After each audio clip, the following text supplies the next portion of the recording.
Welcome to my channel. তো আজকে কথা বলবো 5টা রোমান্টিক মুভি নিয়ে। তো কী সেই মুভি জানতে ভিডিওটা পুরো দেবো। তো টপ 5-এর যে মুভিটা আছে সেই মুভিটার নাম হলো ও আনটন বেবি।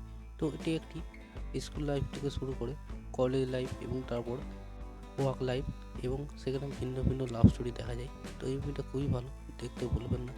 তো টপ 4-এ যে মুভিটা আছে সেই মুভিটার নাম হলো ড্র্যাগন। তো এটি একটি কলেজ লাভ স্টোরি মুভি।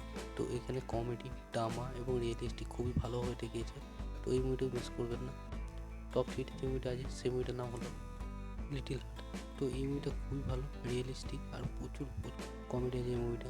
তো এই মুভিটাও মিস করবেন না। টপ 2 যে মুভিটা আছে সেই মুভিটার নাম হলো নারী নারী নাড়ুমঙ্গল। তো এটি ট্রায়াঙ্গেল লাভ স্টোরি মুভি, এত কমেডি এবং রোমান্টিক যেটা আপনাকে বড় হতে দেবে না। তো টপ 1 যে মুভিটা আছে সেই মুভিটার নাম হলো আনাগানা অকরাজু। তো এই মুভিটি রোমান্টিক, কমেডি, ড্রামা এত ভালো যে আমার একদম ফেভারিট একটা মুভি। তো এই মুভিটা অবশ্যই দেখুন। আর এরকম ভিডিও পেলে লাইক শেয়ার সাবস্ক্রাইব করতে ভুলবেন না। দেখা হচ্ছে পরের ভিডিওতে।